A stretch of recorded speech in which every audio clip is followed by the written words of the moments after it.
સમાજમાં સકારાત્મકતાનું વાતાવરણ ઊભું કરવા માટે યશવી ફાઉન્ડેશન ચેરિટેબલ ટ્રસ્ટ કાર્યરત હોય તેમજ સતત ત્રીજા વર્ષે પિતા વિહોણી અને જરૂરિયાતમંદ દીકરીઓના સમલગ્નનું આયોજન કરાયું છે। સમાજમાં સકારાત્મકતાનું વાતાવરણ ઊભું કરવા વિવિધ સેવા યજ્ઞો થકી યશવી ફાઉન્ડેશન ચેરિટેબલ ટ્રસ્ટ કાર્યરત છે, જેના ભાગરૂપે સતત 2 વર્ષથી યશવી ફાઉન્ડેશન પિતા વિહોણી અને જરૂરિયાતમંદ દીકરીઓના સમૂહલગ્ન આયોજન કરતું આવ્યું છે અને આ વર્ષે પણ આજે સત્કાર્યને આગળ ધપાવતા આગામી 14 માર્ચ 2026ના રોજ તૃતીય સર્વજ્ઞાતિ સમૂહલગ્નનું આયોજન કરાયું છે। સેવાના યજ્ઞની શરૂઆત 2024થી થઈ હતી, જ્યાં પ્રથમ વર્ષે 21 અને 2025માં બીજા વર્ષે 51 દીકરીઓના લગ્ન કરાવ્યા બાદ આ વર્ષે 2026માં ત્રીજા વર્ષે 101 દીકરીઓ પર પિતામાં પગલાં માંડશે।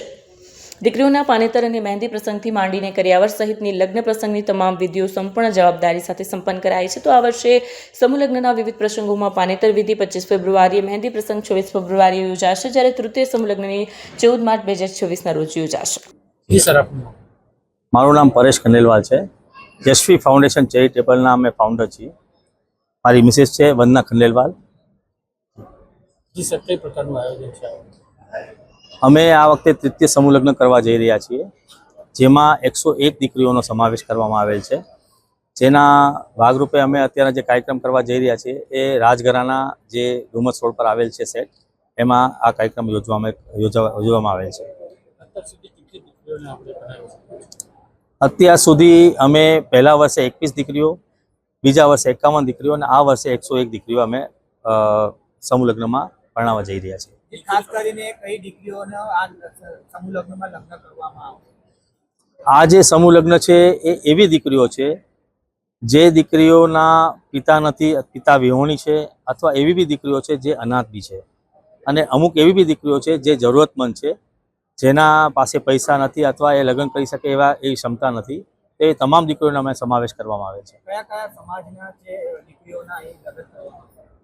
અહીં સર્વજ્ઞાતિ સમૂહ લગ્ન છે આ, જેની અંદરમાં તમામ હિન્દુ સમાજની તમામ દીકરીઓનો અહીંયા સમાવેશ કરેલો છે। એના સિવાય અમુક એવી બી દીકરીઓ છે જે મુસ્લિમ છે પણ એ હિન્દુ સમાજની અંદરમાં આવી રહી છે, અને એ લગ્નમાં એ હિન્દુ સમાજ એના પિતા અને પરિવારને સંમતિથી એ લગ્ન કરી રહ્યા છે। એ લોકો એવા બી દીકરીઓ છે આમાં સમાજમાં। દીકરીઓને શું આપવામાં આવે?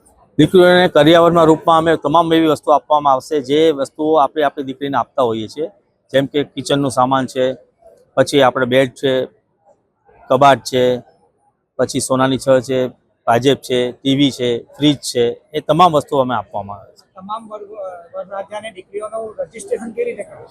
રજીસ્ટ્રેશન માટે અમારી આખી ટીમ 2 મહિના પહેલાંથી જ આ ફોર્મ કલેક્ટ કરી રહી હતી, અને એના જે બી નોર્મ્સ છે એ નોર્મ્સ એકોર્ડિંગ જે બી વ્યક્તિઓ જે બી કપલ્સે ફોર્મ ભર્યા હતા એમાંથી બધી સ્ક્રુટની કરીને એ બધી વસ્તુ અમે કરેલી છે।